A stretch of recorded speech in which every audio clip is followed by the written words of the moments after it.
Hola Lenny, bienvenida. Muy buenas noches. Hola doctora, buenas noches, un gusto. El placer es mío, qué puntual. Me da mucho gusto. Alfredo, bienvenido. Buenas noches.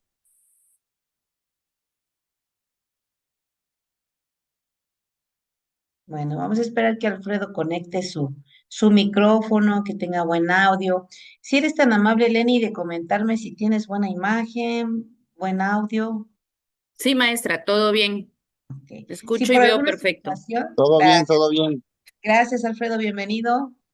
Si Gracias. por, Buenas si noches. por alguna situación la red que está fallando un poquito por el tema de las lluvias nos llega a sacar de la plataforma, pues nos tenemos un poquito de paciencia y en cuanto nosotros podamos ingresar de nueva cuenta, pues lo hacemos. De lo contrario, pues esperemos que todo transcurra de manera correcta, sin ningún inconveniente. En esta ocasión vamos a dar inicio a nuestra asignatura que es modelos y estrategias didácticas, ¿sí? En esta ocasión, como ustedes saben, y ya tuvieron a bien quizás leer la información por parte de sus docentes anteriores o en el foro de avisos, que ahora vamos a tener un tipo de vinculación directamente en plataforma, ya no en los grupos de WhatsApp. Entonces sí pedirles que estén atentos a los avisos que vayan desahogándose por ese medio. Si tienen alguna duda, con toda confianza, también en el encuadre de la materia, ahí tenemos, está mi correo, está mi número y ahora tenemos una alternativa que es la plataforma y entonces vamos a estar comunicados de una u otra manera, ¿sí? Aquí lo ideal o lo importante es que no nos quedemos con dudas. Saúl, bienvenido, muy buenas noches, mucho gusto. Lourdes, Buenas noches, bienvenida, doctora. Buenas noches a todos los compañeros y compañeras. buenas noches y bienvenido. Lourdes, muy bienvenida. Y bueno, vamos a dar inicio a esta clase virtual que hoy pues es la primera de dos. La siguiente semana tendremos la segunda en el mismo horario, con la misma liga de acceso.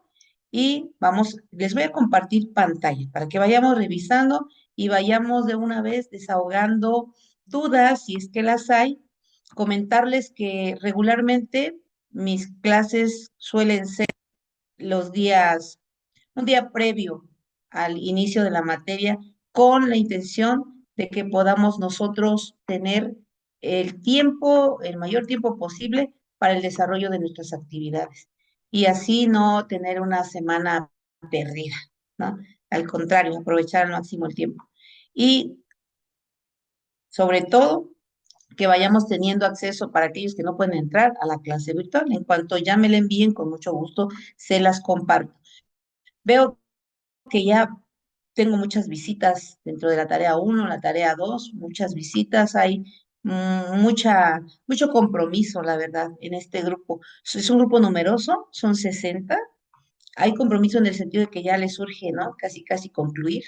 Muchos se confundieron y me está sucediendo en algunas otras asignaturas que estoy dando y que tenía programadas para hoy. Se confundieron y pensaron que la clase era para la siguiente semana y bueno, vamos a tener esa paciencia y esa tolerancia, ¿no? Y bueno, en este tema que nosotros vamos nosotros a llevar a cabo dentro de la asignatura, que es modelos y estrategias didácticas, tenemos dos actividades que son entregables. Una de ellas es que vamos a desarrollar un tríptico informativo con los temas y subtemas abordados en la primera unidad. Dicha información debe ser clara, con contenido suficiente y preciso para facilitar al lector la comprensión de la misma. Puede hacer uso de las páginas necesarias para el desarrollo de los temas. Regularmente yo les solicito que investiguen cómo se hace un tríptico, porque luego me entregan la mitad del tríptico. Y obviamente que la calificación eh, a la que son acreedores, pues no es la que ustedes esperan, ¿verdad? Y en algunas ocasiones me dicen, pero si es un tríptico lo que entregué. Y entonces ya les digo, a ver, consúltame cómo se hace un tríptico. Ah, sí, perdón. Bueno, entonces ya corregimos. Siempre y cuando estemos en tiempo y forma, vamos a llevar a cabo las correcciones. Ya saben también cuál es la modalidad de trabajo. Vamos a comenzar con los fundamentos conceptuales. ¿De qué? ¿De qué? De los modelos didácticos, de las estrategias didácticas, la aproximación conceptual, cuál es el concepto de un modelo didáctico y de una estrategia didáctica. Cómo a lo largo de la historia se ha venido desarrollando este modelo didáctico o estas estrategias didácticas. Cómo la didáctica y el currículum se relacionan, así como la enseñanza y el aprendizaje.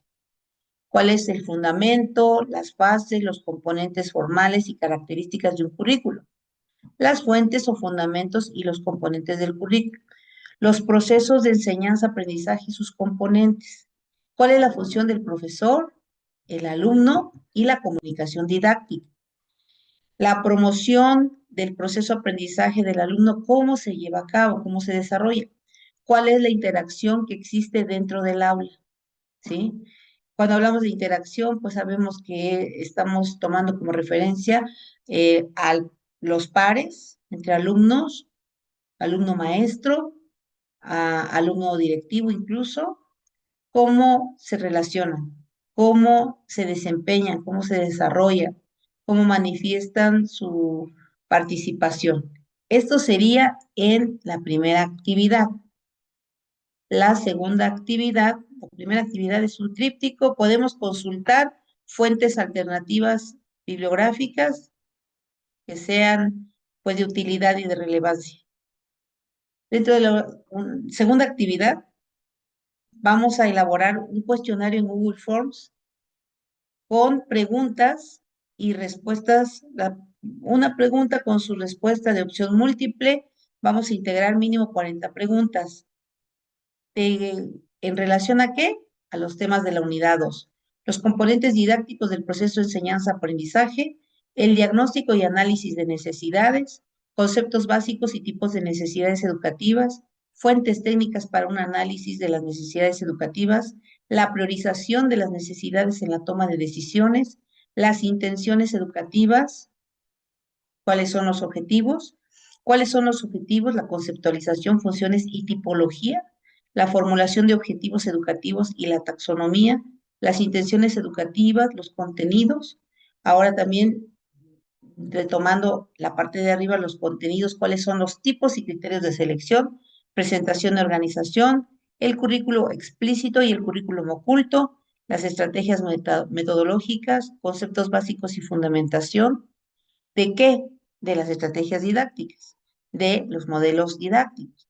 Las actividades del aprendizaje, principales elementos que configuran las estrategias metodológicas, estrategias para la enseñanza de conceptos, procedimientos y aptitudes, medios y recursos didácticos, la evaluación del proceso de enseñanza-aprendizaje. Bueno, si nos damos cuenta, son varios subtemas en la unidad 2.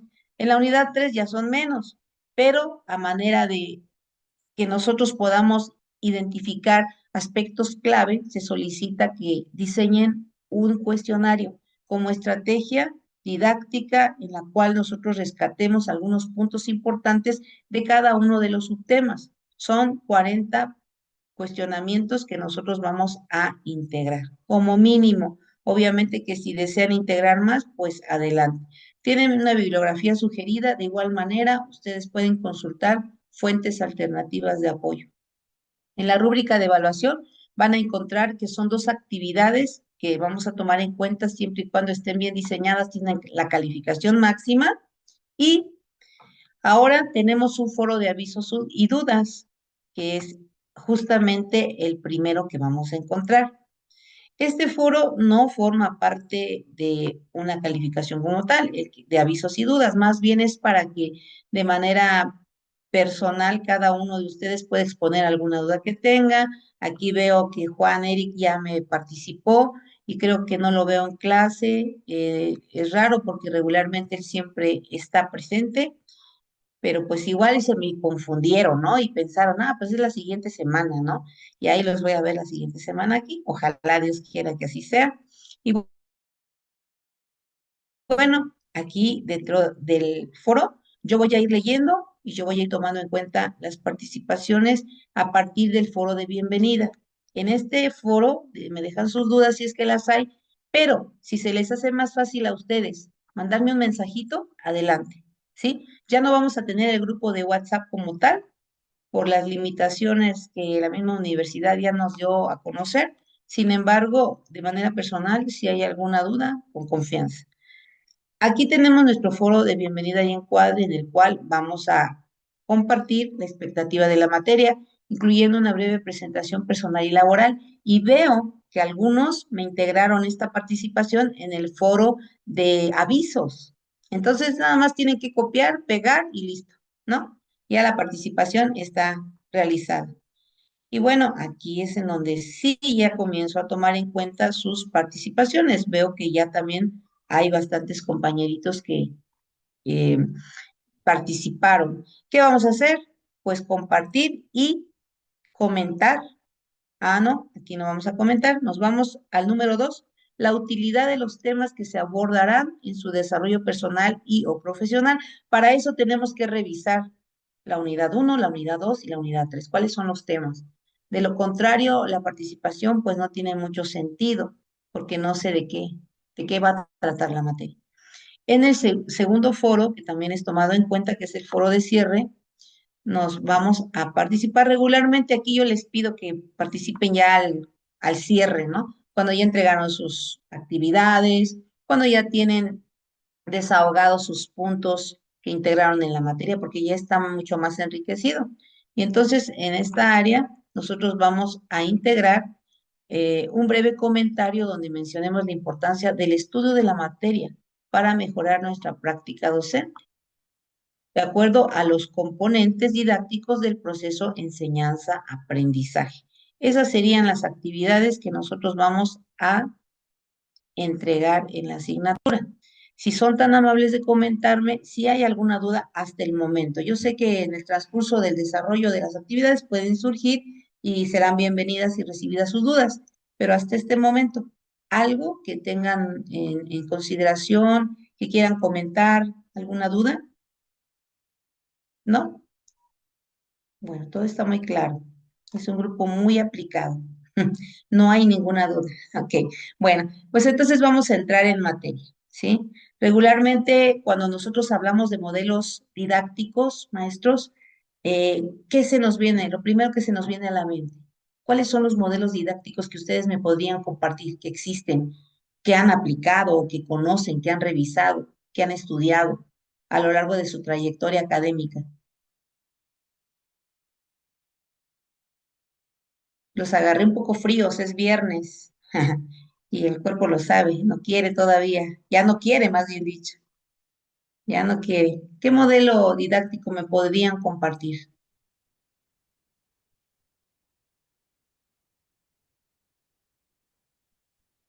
No se Podría peleen. ser modelo tradicional, maestra. Eso, muy bien. Modelo tradicional, que es el primerito, ¿no? Con el que nos educaron a la mayoría de los que pasamos de 40. ¿Sí? El Exactamente. constructivista, ahora Ajá. más.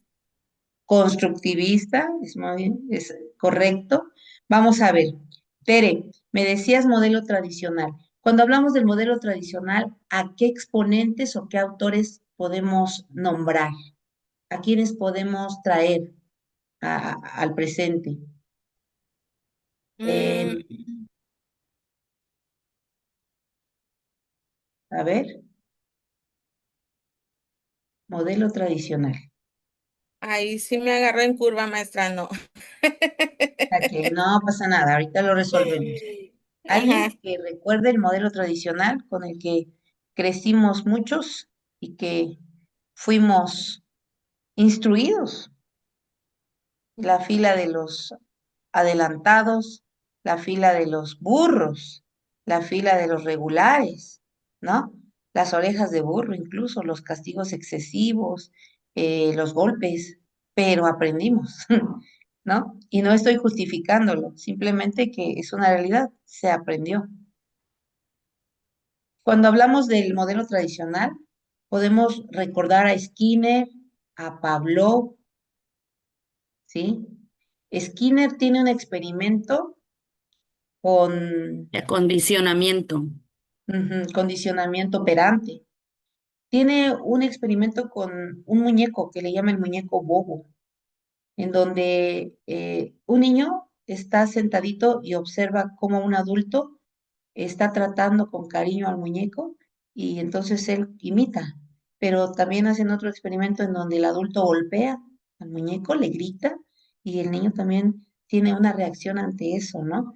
Entonces, este modelo tradicional que habla también de Skinner, Pavlov, también el experimento del perro que saliva, cuando le tocan la campana, empiezan a hacer el experimento de que el perro empieza a salivar porque la campana, con el sonido de la campana, le introducen alimento en donde él está, y entonces después el experimento es que al sonido de la campana ya no le dan alimento.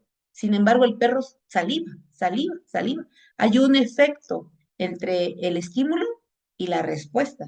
Entonces, estos experimentos están muy interesantes dentro de lo que es la teoría tradicional, Skinner, Pavlov, Watson.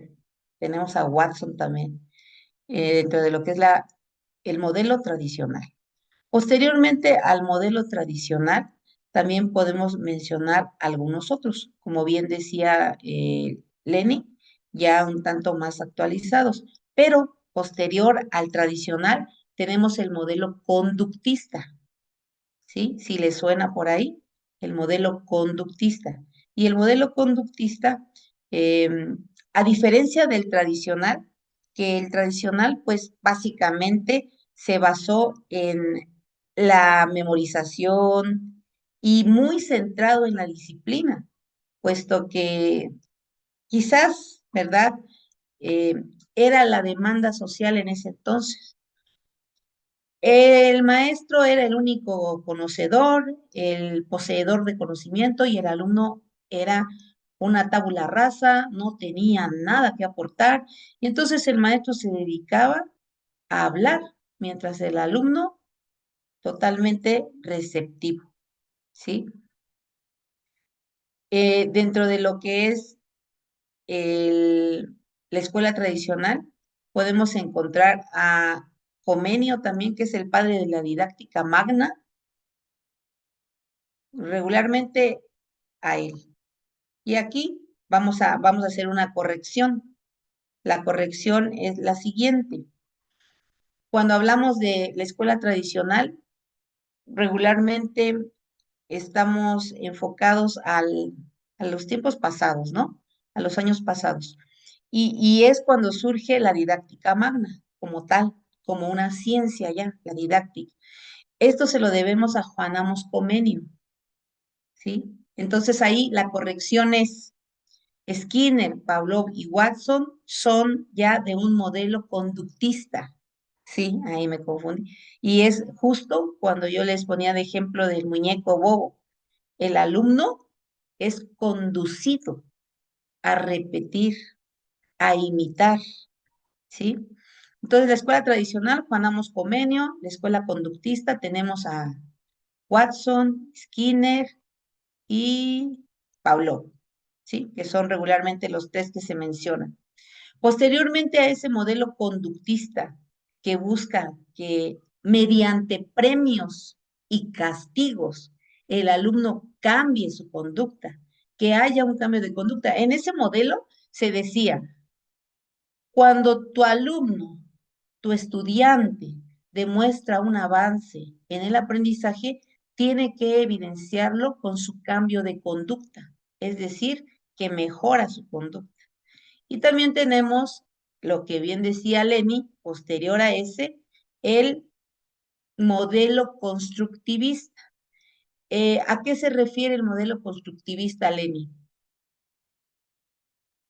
Que el alumno es sujeto activo en la construcción de su aprendizaje. Ajá. Y en el constructivismo comenzamos a escuchar que hay que presentarle material concreto al alumno para que el alumno manipule y el alumno se vuelva un sujeto que sea protagonista de su proceso de aprendizaje. Ya cambia totalmente este rol del alumno, ya no es un alumno pasivo, ya no es un alumno al cual van a castigar, sino que está integrado, ya puede proponer qué le interesa aprender, qué quiere. En muchas ocasiones se hace el relajo, ¿no? Si tú le preguntas a tu alumno qué quiere, va a decir que quiere receso o quiere educación física, pero no quiere matemáticas, no quiere español. Sin embargo, pues ya estamos en ese proceso, ¿no? integrar al alumno y que sea el protagonista de su proceso de aprendizaje. Y bueno, en el constructivismo, Lenin, ¿a quién reconocemos como fundador o exponente del constructivismo? A ver, si alguien se acuerda.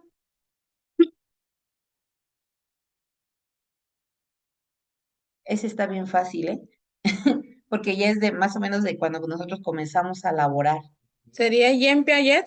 Ajá, a Piaget. Vygotsky también A entra. Vygotsky también habla de lo que es el constructivismo, pero ya habla Pero más de un modelo sociocultural. de las En etapas el de modelo transición. sociocultural, fíjense que ya estamos incluyendo al contexto del alumno, lo que ahora la nueva escuela mexicana nos pide, ¿no? Todo contenido educativo, todo contenido de enseñanza tiene que ser contextualizado y ahí entra la teoría sociocultural de Vygotsky. La teoría sociocultural de Vygotsky que nos remite al hecho de que el alumno aprende en mejores condiciones cuando tiene un andamiaje, cuando tiene una guía. Nos damos cuenta, los que ya son padres, madres de familia, cuando tenemos hijos, el primero es un poquito miedoso, tímido, pide permiso. Viene el segundo y el segundo ya no te pide permiso. El segundo ya es más confiado. El segundo ya tiene mucho más afianzado su desarrollo cognitivo, motriz, porque ve al primero y lo imita, al mayorcito. Pero si viene un tercero, es una bala. Ahí sí ya no hay ni permiso, hay perdón nada más. Y obviamente que su desarrollo va mucho más avanzado. ¿Por qué? Porque tiene este andamiaje en el que el mayor está poniendo como un parámetro para que él lo siga. No tienen miedo, son más intrépidos, son más, digamos, arriesgados. Y entonces, esto sucede también en los grupos de alumnos, respecto al hecho de que cuando nosotros los ponemos a trabajar en equipos, cuando vemos que hay alumnos que van más adelantados y hay alumnos que van por debajo, pues los alumnos que van más adelantados suelen ayudar a los más atrasados a regularizarse, porque el maestro le puede explicar y le podemos explicar muchas veces, pero cuando su par le explica, le entiende más fácil y lo hace. Ya con la explicación del maestro y la explicación del compañero, se le facilita.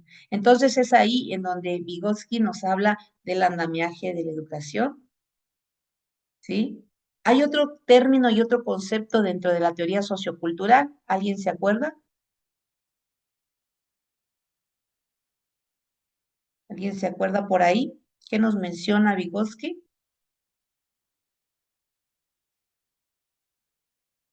Las ZDP, ¿le suena? ZDP, zona de desarrollo Desarrollo próximo. próximo. Ajá, zona de desarrollo próximo. Es lo que logran los alumnos cuando interactúan entre sí. El de mayor aprovechamiento tiende a ayudarle, ser ese puente. Incluso los padres, los maestros, somos ese puente para que el alumno desarrolle esa zona de proximidad a un conocimiento más elevado. Entonces, bueno, ya hablamos de la el modelo tradicional, el modelo conductista, el modelo constructivista, el modelo sociocultural, imagínense. Vamos con Juan Amos Comenio, estamos con Pavlov, Skinner, Watson, estamos con Piaget y hasta ahorita vamos con Vygotsky. Llevamos 4 modelos didácticos. Y posterior al modelo didáctico de constructivismo, nos vamos a encontrar otro modelo que es el cognitivista. Y este modelo tiene todo que ver con el área neuronal de cada estudiante, en el hecho de que esos conocimientos que posee ya en el entorno familiar, en el entorno social, que son conocimientos informales, llega a la escuela y en la escuela el quehacer docente implica que nosotros lo proveamos de conocimientos formales, es decir, conocimientos que ya han pasado por una revisión y que suelen ser aprobados por una comunidad científica.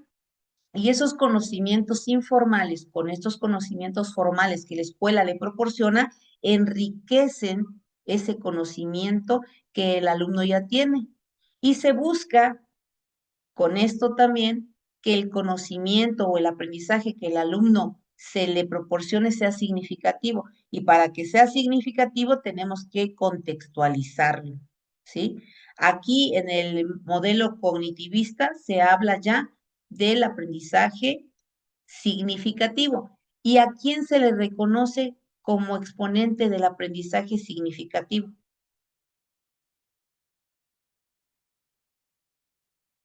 Estamos un poco fríos. Ausbel. Eso, muy bien. David Ausbel. Miren cuántos personajes ya citamos ahorita. En el modelo cognitivista estamos hablando de Ausbel, ¿sí? Ya hablamos de varios pedagogos, psicólogos, de varios personajes que han aportado a la educación y que esos modelos en algún momento también nos han servido a nosotros como medio para desarrollar nuestra práctica docente. Quizás en algún momento dado yo he tenido que recurrir al modelo tradicional, a ese modelo en el cual tengo que decirle al alumno, guarda silencio, y que me tengo que centrar en la disciplina.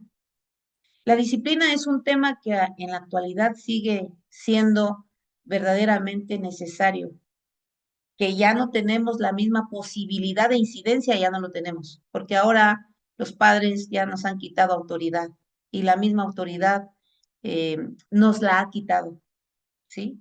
Nos ha quitado autoridad. Entonces, lamentablemente ya no podemos ir más adelante, sin embargo, hasta donde se pueda. Hasta donde se pueda tenemos nosotros que ir influyendo en el desarrollo de nuestros alumnos. También tenemos un modelo que ahora está como un tanto sonado. Aquí en los Altos de Chiapas, San Cristóbal de las Casas, hay una escuela que se llama El Pequeño Sol. Y esa escuela promueve el aprendizaje libre y le llaman la escuela libre, en donde el alumno debe aprender a su ritmo, en donde el alumno debe ir aprendiendo lo que guste, lo que quiera, como quiera, donde quiera, y dándole una total libertad para que pueda él elegir qué área de conocimiento va a trabajar ese día. Pero bueno, este modelo en teoría suena muy atractivo, porque al alumno lo ve como el centro, como el protagonista de su proceso de aprendizaje. El alumno únicamente está para llevar a cabo propuestas, para llevar a cabo acciones, y el maestro como acompañante, como guía, como un respaldo, pero no como tal un maestro que va a dirigir el proceso. Y en este tema, en en este modelo que es experiencial, nos vamos a encontrar como exponente a Juan Jacobo Rousseau. Y Juan Jacobo Rousseau tiene un texto, un libro muy bonito que se llama El Emilio de la Educación, en donde justamente va narrando una historia de cómo a su hijo lo va conduciendo de manera que sea el propio joven, niño, quien vaya identificando por qué la moral y la ética son importantes dentro del desarrollo humano, ¿sí? Pero con esa libertad, sin imponerle nada, absolutamente nada, que es el propio alumno quien vaya identificando cuándo y en qué momento va a ir aprendiendo determinadas situaciones en el área educativa. Muy bien. Entonces, quiero escucharlos a ustedes porque yo los voy a aburrir. Vamos a ver, Saúl, coméntame de los modelos que ahorita mencionamos, si eres tan amable, ¿cuál de ellos te llamó más la atención y por qué, por favor? El que se te haya quedado. A lo mejor no absorbiste todo, no pasa nada, pero ¿cuál de los modelos didácticos te llamó más la atención? Ok, buenas noches a todos. Bueno, pues Buenas noches. yo con mis años de servicio, pues yo me casé con la idea y me quedé con las iniciativas de Piaget, ¿no? Mm, A través de mis años de servicio, la puesta en práctica a través de mis planeaciones iban encaminadas a esa manera de que los niños fueran construyendo su propio conocimiento.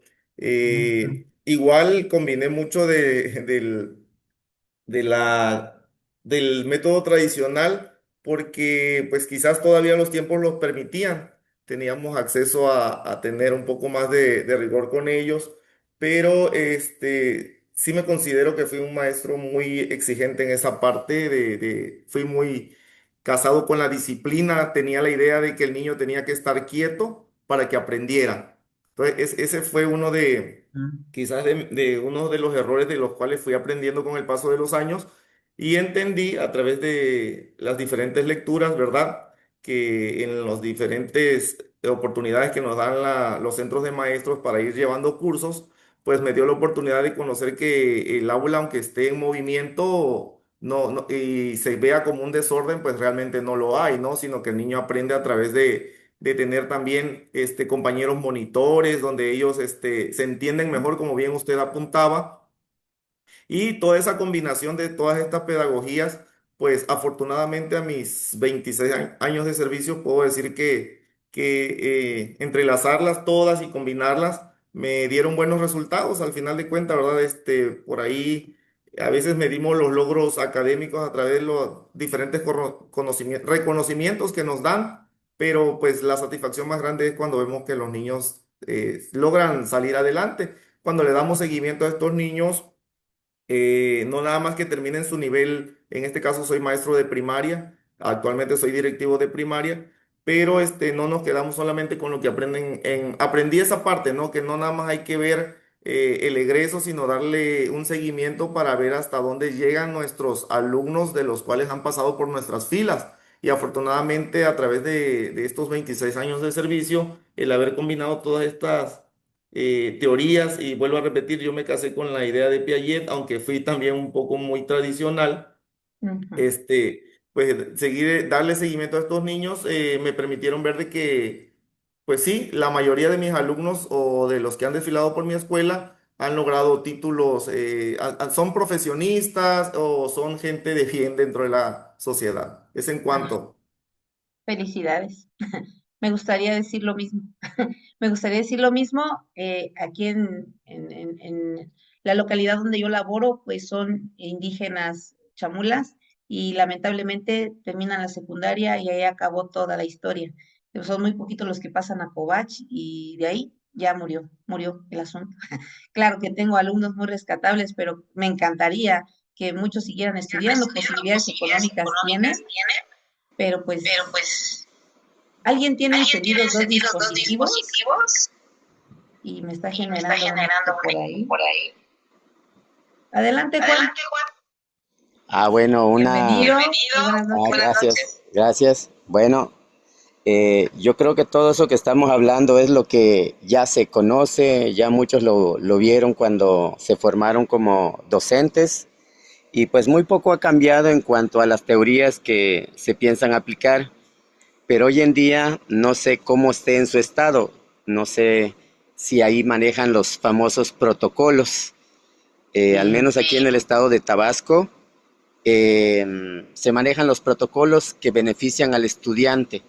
Muy poco, mínimo, podríamos decir un 99% es para beneficio del estudiante y una mínima parte para el maestro. Se están dando muchos ceses a maestros por situaciones hasta inventadas por estudiantes.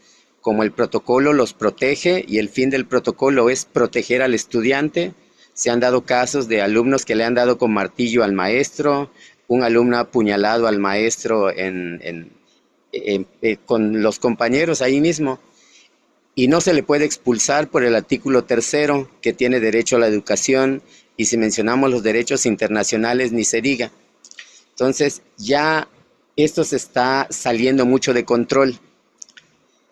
No hay una normatividad, diríamos, que sea como eran esos modelos que nos permitieran trabajarlo. Ya no podemos trabajar esos modelos como antes, el modelo conductista, de que le palmeabas al muchacho para motivarlo, lo golpeabas. Y en mi época, cuando un maestro te golpeaba y te palmeaba la espalda, era que te estaba motivando, que le caes bien. Hoy en día ya no podemos palmear a un muchacho, menos a una mujer con los protocolos.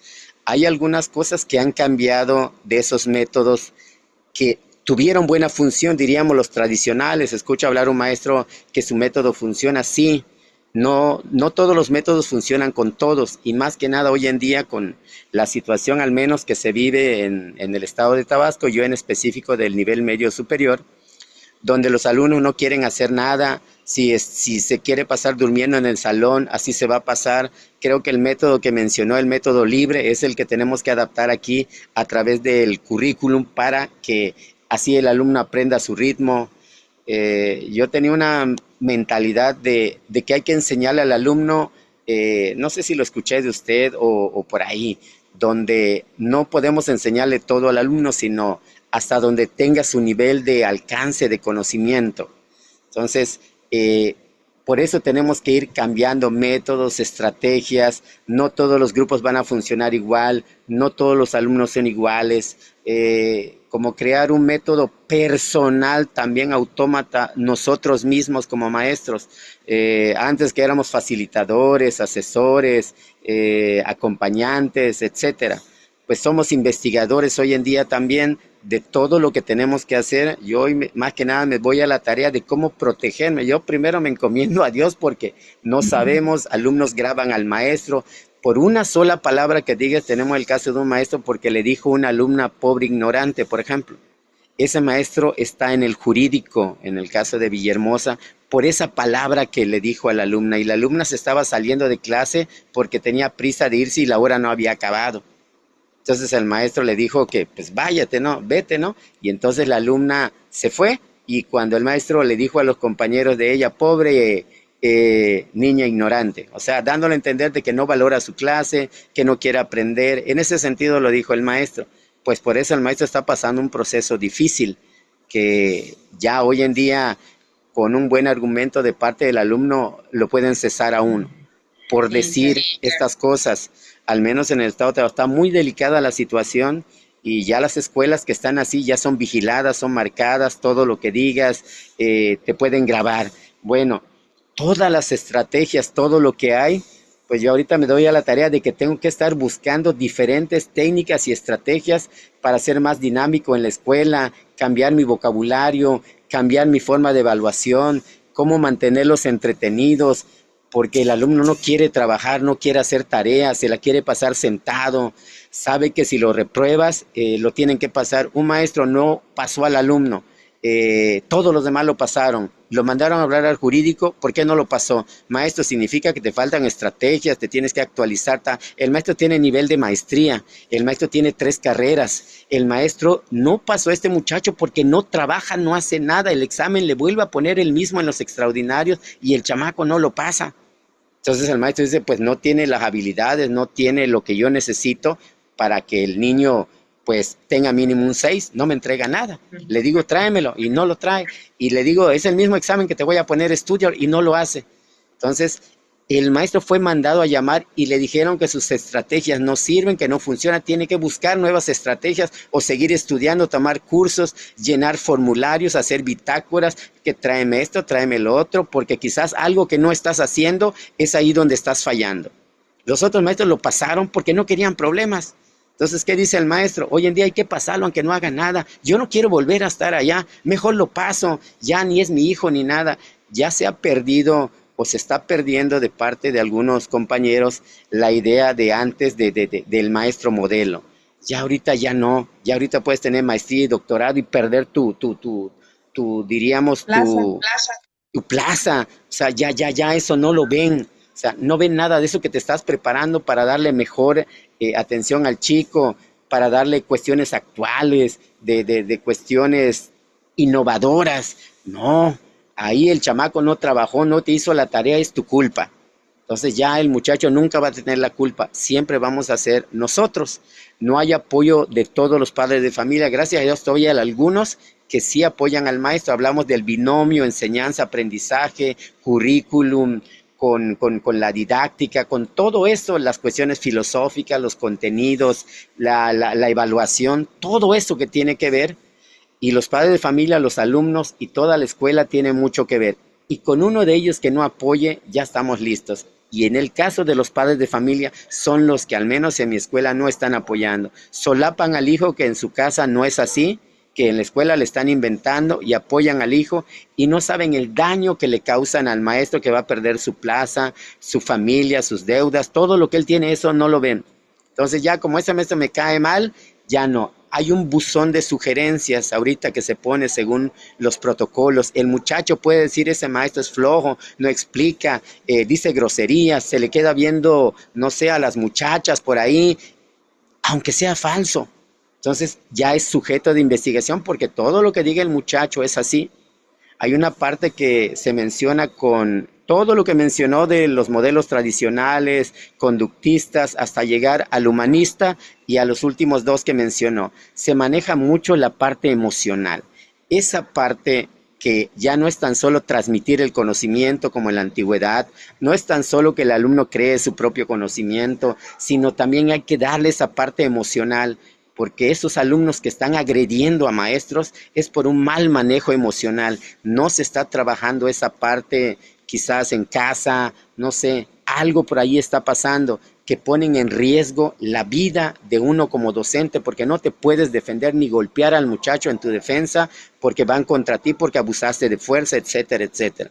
Entonces, esa parte de las últimas que se manejan, de los últimos de Vygotsky y de Paulo Freire, de los últimos que se manejan, tenemos que estar haciendo esas adaptaciones como se tienen que hacer en el currículum y no se están haciendo. Nos piden hacer un currículum cuando ya nos está dando el material, el alumno, donde puedas aplicar ese conocimiento como tal. Haz de cuenta que quede en papel. En la escuela tienes que hacerlo flexible, hacer tu planeación flexible para adaptar cosas, porque no te va a servir la misma planeación para cada grupo, para cada uno. No, los que son muchos, los que son pocos, donde hay más relajo, donde hay salones que da gusto entrar, no, se trabaja bonito, pero siempre te va a tocar uno donde hay muchos bromistas que se golpean y se empujan. Un maestro se mete a defender a dos chamacos que se estaban peleando y jala a uno para que deje de golpear a otro. Fue demandado por la mamá porque le lastimó el brazo, se lo enyesaron, que tuvieron que ir con el quiropráctico. El maestro ya no se puede meter a separar muchachos. O sea, ¿qué vas a hacer? O sea, te están dejando sin armas con esa cuestión de los protocolos. No puedes intervenir, nada más ver. Entonces, todo el trabajo que antes hacía el maestro de modelar al alumno, de educarlo, de formarlo, de mejorar sus valores, todo lo que ya traía, ya no podemos hacer eso. Ahorita nos podemos meter en problemas por tratar de cambiar una mentalidad. Si el alumno te pide permiso ir al baño a cada rato y no lo dejas ir, y si tiene algún problema estomacal y lo demuestra, te metes en problemas, se te hace pipí, se te hace popó en el salón por no haberlo dejado ir. Pones en riesgo tu trabajo por eso, aunque sabes que el muchacho no va al baño, se va a la cooperativa, compra comida y se regresa y no va. O sea, ya son muchas cuestiones que se están dando. Por lo tanto, todos los métodos que hay que rescatar un poco de cada uno y estar creando uno mismo. Menciona cómo deben de trabajar los alumnos. Trabajar colaborativamente es uno de los más difíciles y es donde hay que trabajar mucho, porque ni nosotros los maestros en la escuela tenemos. ¿Sabe qué es lo más triste y más lamentable con esos protocolos? Que algunos maestros favorecen a esos alumnos para que ese maestro lo corra. Eso es lo que a mí, en lo personal, me da mucha tristeza. Aquí en Tabasco se dice que perro no come perro, pero maestro sí come maestro. Entonces, en vez de que se ayuden entre nosotros, nos ayudemos, están hundiendo al otro para quedarse con las horas por esto. O sea, no hay humanismo, hay una parte de esa que se enseña y no la tenemos y hay que transmitirla. ¿Qué impotencia da lo que se está viviendo hoy en día, al menos en el estado de Tabasco? Y así como la tecnología, los protocolos llegaron para quedarse. Se van a quedar, ¿por qué? Porque lo están aplicando políticamente. Todo eso tiene un fin político. Usted lo menciona en los currículums. Los currículums tienen formación para contenidos y también tiene que ver con la política del gobierno en turno, los conocimientos que se van a dar. Ahorita no puedes decir nada en contra del gobierno. Si tú hablas en contra del gobierno y haces una publicación en redes sociales, puedes perder tu trabajo, porque al gobierno no le conviene que tú digas cosas malas. Maestros de 30, 35 años por hacer comentarios expresando su libertad de expresión, no le gustó al gobierno, los que están en los enlaces checando toda esa información, a esos maestros los movieron, unos que eran supervisores, los bajaron de rango, les bajaron el sueldo y los mandaron a otro lugar, peleando los maestros que los vuelvan a poner donde estaban, todo en base a cuestiones políticas. Y todo eso está enfocado en esas cosas y puntos que no quiero mencionar, que también están inmiscuidos en esto, donde está el poder. Entonces, ¿qué tenemos que hacer? En lo personal, crear mi forma autodidacta de crear forma flexible mis planeaciones. Ahí es donde tengo que trabajar mi sistema de evaluación, como con cada grupo, no sé, a buscar un cuaderno donde tengo que hacer como todo lo diferente de cada uno. Lo mismo tratar de hacer con los estudiantes, que el estudiante sea autodidacta. Ese es un sueño. Hay algunos que sí lo logran, ser autodidactas. Ahora yo trato de hacerlo con algunos sí lo han logrado utilizando la tecnología. Te doy el tema, así como hace usted. Usted da el tema, el que quiere lo lea. Y el que no quiere no lo lea hasta la clase. Pero hay algunos, al menos a mí me gusta, ya veo, y yo me pongo a leer y investigar todo para tener algo con qué aportar, algo que decir. Pero muchos estudiantes, tú les das el tema, les das el material y no lo leen. Entonces, cada uno va a aprender a su propio ritmo, dicen, pero hay grupos que no avanzarían nada. O sea, estaríamos creando robots. Y ahora que está la tecnología, donde ellos pueden usarla a su favor, esa tecnología es para que se vuelvan autodidactas. Inglés, matemáticas, le tomas la foto a tal cosita y te lo hace. Oye, explícame el proceso, cómo lo hiciste. Dime paso a paso, explícamelo de forma breve. O sea, yo le voy preguntando a la inteligencia artificial que me vaya ayudando cómo se hace la fórmula de física, de química, de lo que sea. Si le dedicas el tiempo y realmente usas lo que es la tecnología, las TICs que le llaman, la inteligencia artificial hoy en día, vas a aprender mucho, hasta más que tu maestro. El que lo aplica lo puede hacer. Entonces, crear esa mentalidad en los chicos de hacerlos reflexivos, de hacerlos críticos, que tengan la capacidad de resolver problemas ellos. Y también a través de eso se puede lograr.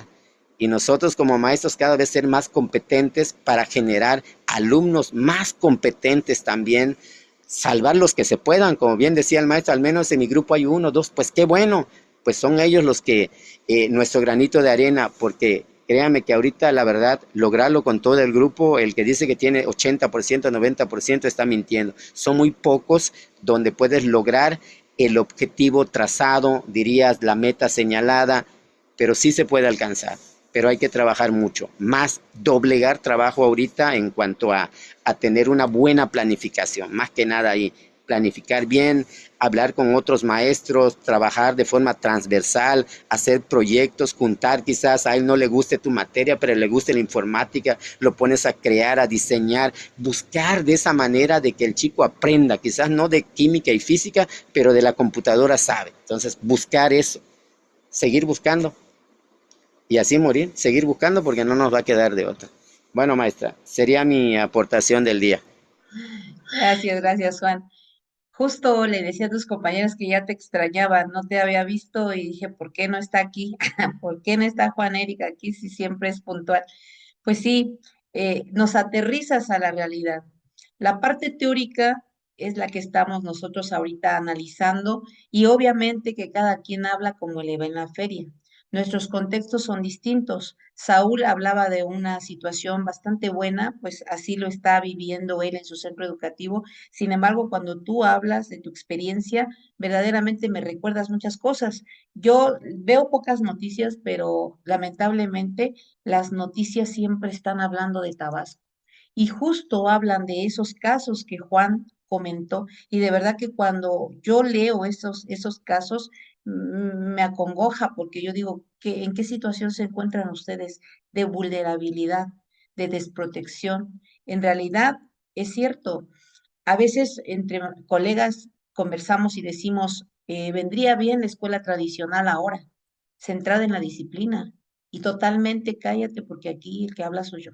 y te sientas y te callas, porque en realidad los niños están, los niños quizás no, los niños de primaria no, son los adolescentes ya que están fuera de control y que no tienen disciplina porque en casa no les han enseñado límites de autoridad, ¿sí? Límites de intervención. No, ahora no hay papá y mamá que los eduque, los esté educando los juegos, los videojuegos, y están aprendiendo a tener recompensas inmediatas. Su cerebro, sus neuronas están recibiendo recompensas inmediatas, entonces es muy difícil que le pongan atención al maestro. Es muy difícil que lleguen motivados de casa o que tengan una motivación intrínseca. Y el maestro tiene que lidiar con eso y procurar llevarle la motivación extrínseca.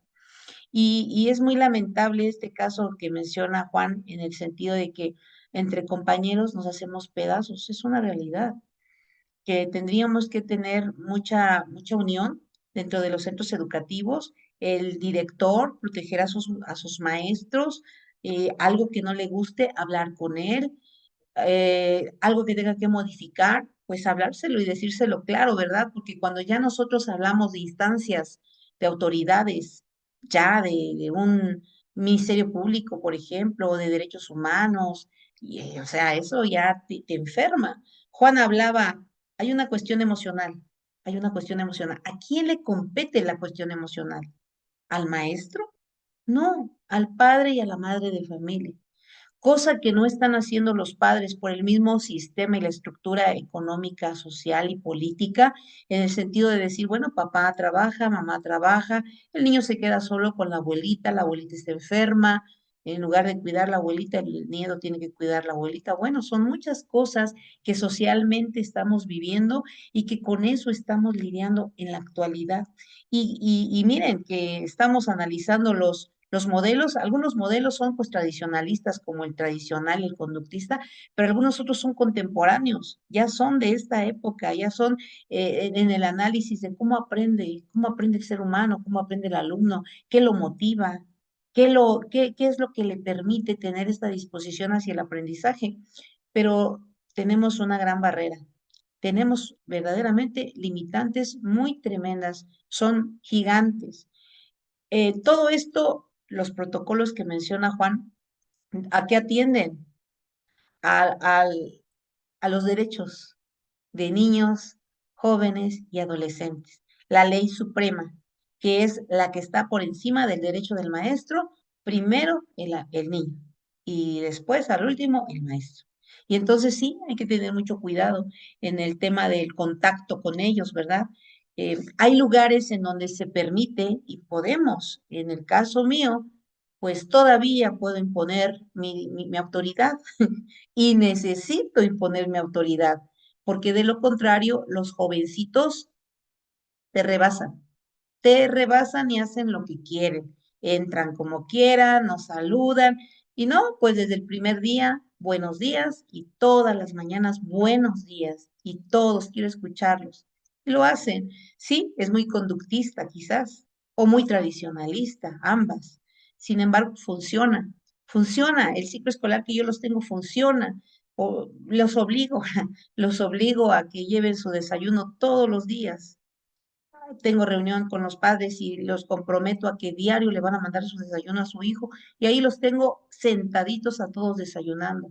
Ya desayunaron, guardan sus cositas, se van a cepillar, regresan, comenzamos la clase. Y es un tanto conductista. Imagínense que ahora los modelos educativos, ya lo mencionaba Juan, los modelos educativos contemporáneos, modelos didácticos, ya nos hablan del humanismo. El humanismo considera que el alumno es un sujeto que está conformado por tres esferas: el área cognitiva, que es la mente; el área emocional, que son los sentimientos, el corazón, todo lo socioemocional; y el área social, que es cómo se relaciona con la población, con sus padres, con sus pares, con su maestro, con sus amigos, con sus parientes, con sus vecinos, cómo. Entonces, de eso trata el humanismo, que ¿recuerdan ustedes quién habla o quién es el exponente del modelo humanista? Por ahí, si no me equivoco, es Carl Rogers. Carl, Carl Rogers. Y tenemos Por último, ya también lo mencionaba Juan, el modelo Se sociocrítico. llama Roger y Maslow, son esos dos. Ajá. Maslow con su...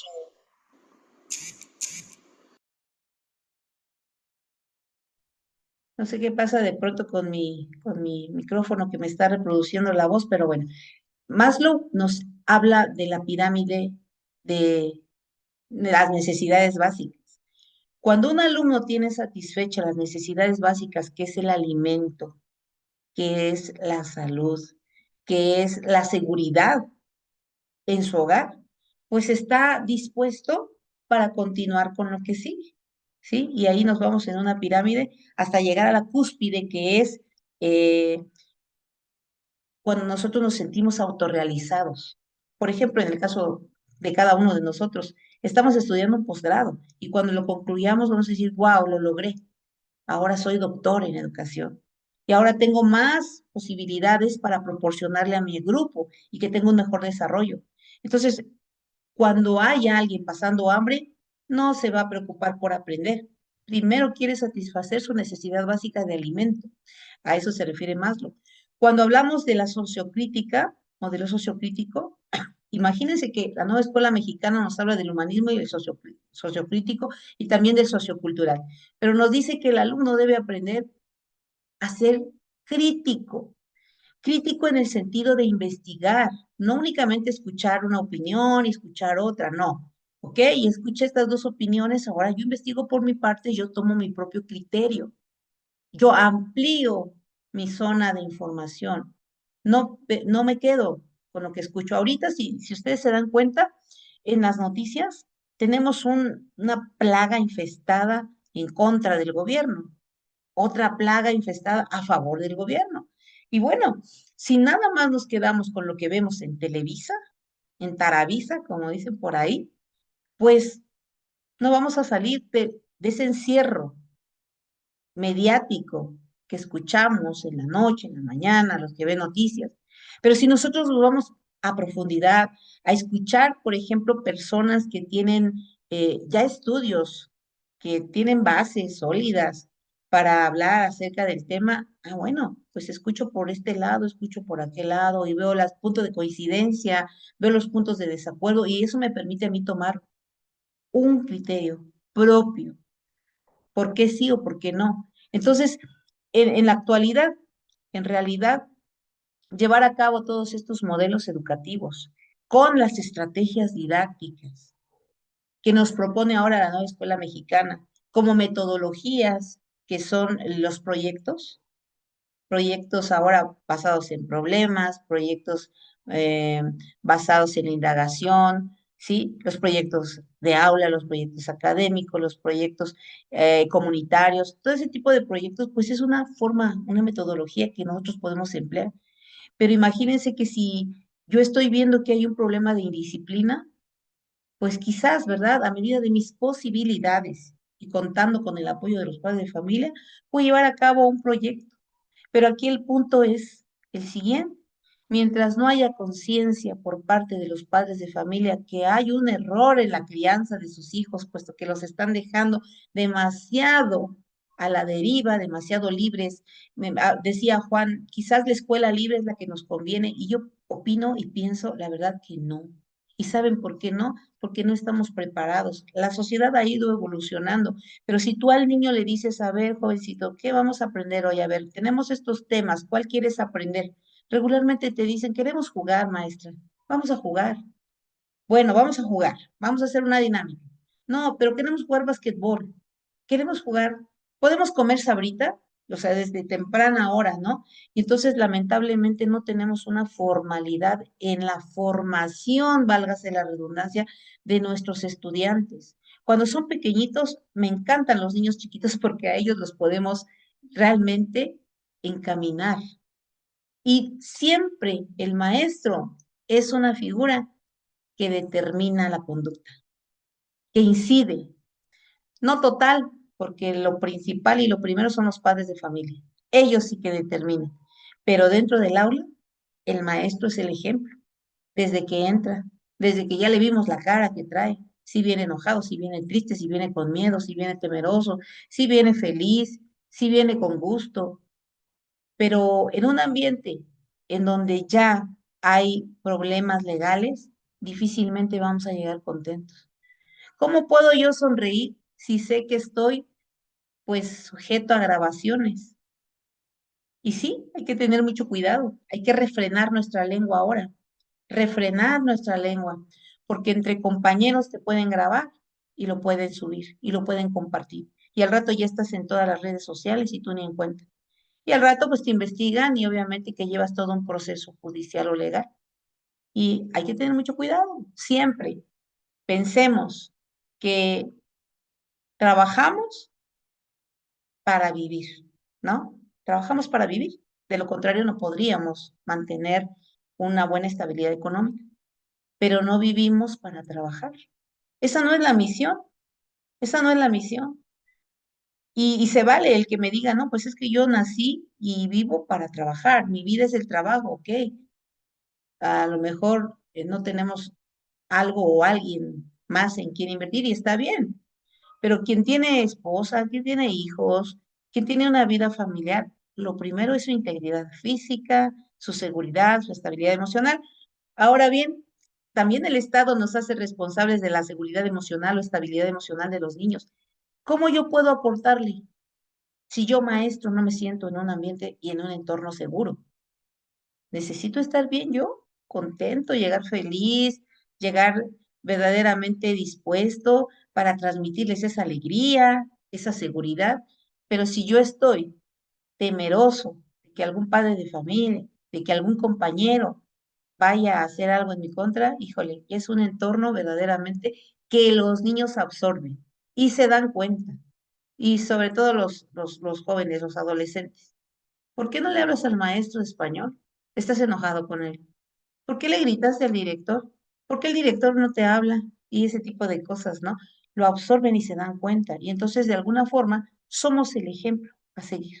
Ahí, dentro de la escuela, somos un ejemplo a seguir. Y no es fácil, porque no todo depende de uno, están los demás, ¿sí? Muy bien.